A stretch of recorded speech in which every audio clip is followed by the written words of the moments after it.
అధికారి రావు గారి కూతురు కాదు. మీ నాన్నగారి ఫ్యాక్టరీలో ఇంజనీర్ గా పనిచేస్తున్న మోహన్ భార్యవు. ఆ ఇంటి కూతురుగా కాదు, ఇంటి కోళ్ళగా బ్రతకడం నేర్చుకో. అంటే దరిద్రం కొట్టుకుంటూ ఉండాలా? నీ భర్త తాహత తగ్గట్టునే ఉండాలి. దానికి మించి నువ్వేం చేసినా అతను అవమానించినట్టే అవుతుంది. అవమానం అభిమానం భార్యాభర్తలు మేము ఇద్దరం చూసుకుంటాం. మీరేం సలహా ఇవ్వక్కర్లేదు. ఏమిటని ఏముంది? వచ్చారా? చూడండి, మీ అమ్మగారు నన్ను ఎన్ని మాట్లాడుతున్నారు. ఏముందమ్మా? అది కాదు బాబు, ఈ సామానంతా పుట్టింటి నుంచి తెచ్చుకుంటానండి. నా ఇష్టం కాదనడానికి మీరెవరు? అయినా నేను సుఖపడుతుంటే మీరు కళ్ళల్లో నిప్పులు పోసుకుంటున్నారు. మాట్లాడరేవండి. మీకోసం ఇల్లు వాకిలి అన్ని వదిలేసి ఈ అగ్గిపెట్టి లాంటి పంపులో పడుంటున్నాను కానీ లేకపోతే నాకేం కర్మండి. నా సుఖం కోసం నా పుట్టింటి వాళ్ళు ఏవో సామాన్లు పంపిస్తే అది తప్ప మిమ్మల్ని అవమానించినట్ట? ఇవాళే కాదు, నేను మొదటి నుంచి చూస్తున్నాను. నేను మాట్లాడిన ప్రతి మాటకి తప్పు పడుతుంటారు మీ అమ్మగారు. ఎన్ని మాటలు పడుతూ నేను ఇంట్లో ఒక క్షణం ఉండలేను. నేను మా ఇంటికే వెళ్తున్నాను. నేను కావాలనుకుంటే మీరు అక్కడికి రండి. ప్లీజ్. ఏమిటమ్మా ఇది? రోజు రోజుకి నీకు మరీ చాదత్వం పెరిగిపోతుంది. ఇంత వయసు వచ్చాక కృష్ణ రామ అంటూ ఓ మూలపడి ఉండక ఈ అత్తగారి పెత్తనాలు సాధింపులు దేనికి నీకు? చిచి, బుద్ధి ఉండకర్లా.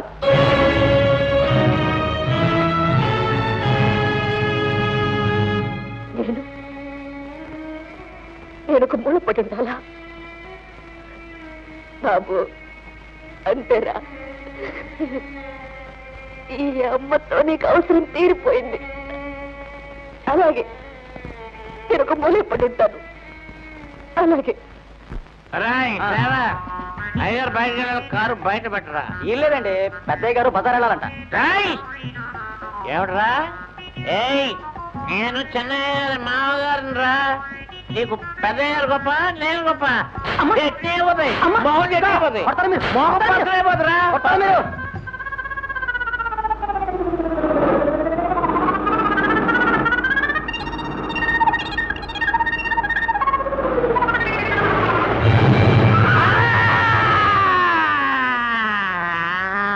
ఎంత ధైర్యం నీకు? నా కారు నాకు చెప్పకుండా తీసుకెళ్లే అధికారం ఎవరిచ్చాడు నీకు? ఒకటిచ్చేదేంటి? ఈ బంగ్లా నా అల్లుడిది అంటే నాది. ఇందులో ఉన్న ప్రతి వస్తువు మీద నాకు అధికారం ఉంది. అసలు నువ్వెవడవా? ఇంత దూరం వచ్చావా? ఇంకొక క్షణం కూడా ఇంట్లో ఉండడానికి వెళ్ళేది. నన్ను నన్ను గెట్ అవుట్ అంట. నువ్వే గెట్ అవుట్. ఏం కూర్చావు? నా ఇంట్లో వచ్చి నన్నే పంపుతావా?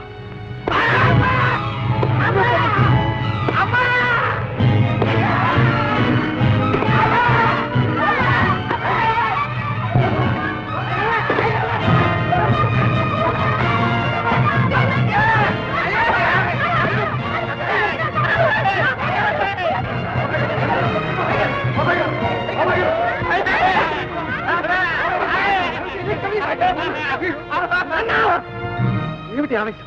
అర్థం పడుతుంది లేకుండా ఎవరు మీరు చేసుకున్నారో తెలిసి చేస్తున్నారా? వయసు వస్తే చాలు, బుద్ధికి నా ఉండాలి. రాజా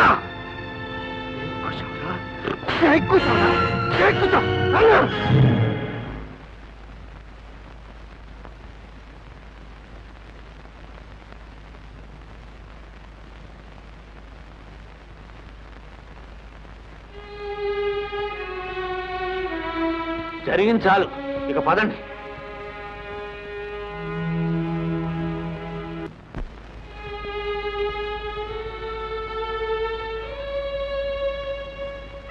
ఇవ్వగనమ్మా తాళాలు.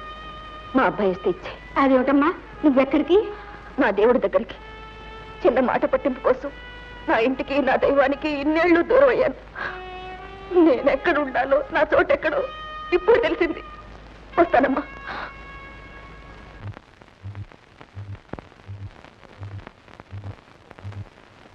నేనే సుబ్బయ్య, పూర్ణని.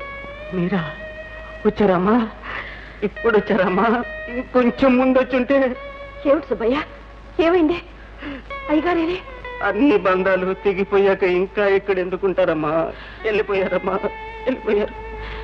వెళ్ళిపోయారా? ఎక్కడికి వెళ్ళారు? ఎందుకు వెళ్ళారు? ఎల్లక ఎట్టా ఉంటారమ్మా? జరగకూడదు జరిగి పడరాని మాటలు పడ్డాక ఇంకా ఎందుకుంటారమ్మా? గుండెల మీద వేసుకు పెంచిన కొడుకు ఆయన మీదకి చెయ్యెత్తాడమ్మా, చెయ్యెత్తాడు. రాజా రాజా ఆయన మీదకి చెయ్యెత్తాడా?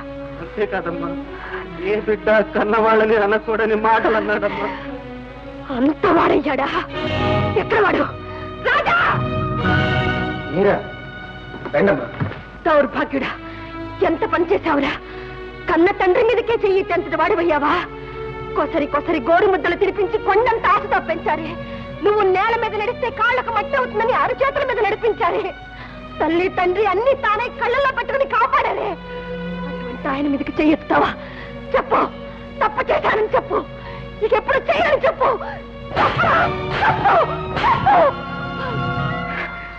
నన్ను కొట్టే అధికారం ఎవరిచ్చారు మీకు? ఎవరిచ్చారా? ఈ మంగళసూత్రాలు ఇచ్చాయిరా. లాలిపాడిన ఈ నోరిచ్చిందిరా. జోలలోపిన ఈ చేతులు ఇచ్చాయిరా. నిన్ను నిన్ను 9 మాసాలు మోసి కన్న ఈ కడుపిచ్చిందిరా. అంటే మీరు నీలాంటి దౌర్భాగ్యుడికి తల్లిని చెప్పుకోవడానికి సిగ్గుపడుతున్నానురా. మీరు నా తల్లి? అంత ఘోరం చేశాడా మోహన్? మోహన్ సారా ఇడియట్! కళ్ళ మాటలు విని కన్నతల్లిని అవమానిస్తావా? తండ్రికి దూరమైన నిన్ను తన రక్తం ధారపోసి ఇంత వాడి చేసిందే, తన కడుపు మార్చుకుని నిన్ను ఇంత చదివించిందే. ఇవాళ నీకు ఇంత పరువు ప్రతిష్టలు వచ్చాయంటే దీనికి కారణం ఎవర్రా? ఇదేనా నీ చదువు? ఇదేనా నీ సంస్కారం? కన్నతల్లిని గౌరవించలేని నీ చదువెందుకురా? దరిద్రుడా, దరిద్రుడా! ఏమిటా ఇది? నా ఇంటికి వచ్చి నా అల్లుండి కొడుతున్నావు? అల్లుడు? వీడు నీకు అల్లుడు కాకముందే నాకు కొడుకురా. ఏమిటి? అవునరా, వీడు నా 2వ కొడుకు. గోపి, అమ్మా, ఇవాళ నాకెంతో ఆనందంగా ఉంది. నేను తల్లి లేని బిడ్డను కానమ్మా, నాకు అమ్మ ఉంది. అమ్మా, నన్ను అలా పిలవకు. తండ్రి మీద నేను చేసుకున్న కసాయి వాడికి నన్ను అమ్మ అని పిలిచే అర్హత లేదు. వెళ్ళు, మీ నాన్నగారు ఎక్కడున్నారో తెలుసుకుని ఆయన కాళ్ళ మీద పడు. మోహన్, వెళ్ళి మీ అమ్మ పాదాల మీద పడి క్షమాపణ చెప్పు. వెళ్ళి. అమ్మా, నాన్న, పుట్టి బుద్ధిరిగి ఎన్నడూ నీ మనసు నొప్పించలేదు. ఇదే మొదటిసారి, ఆఖరిసారి. నన్ను క్షమించమ్మా, నన్ను క్షమించు. చేయకూడని తప్పు చేశాను, క్షమించమని అడగలేను. మీరే శిక్ష వేసినా సరే. బాబు మోహన్, ఇన్నాళ్ళు అమ్మ మన్నన పొందేవే కాని మన్నింపు పొందాల్సిన అవసరం రాలేదు నీకు. ఈనాడు ఆ కోరిక కూడా తీరింది. కొన్ని నేరాలకు క్షమించడాన్ని మించిన శిక్ష లేదురా.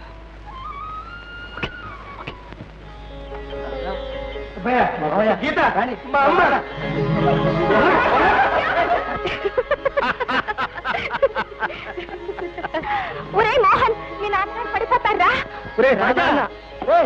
అమ్మకి కళ్ళు తిరుగుతాయి, వదిలిపెట్టు.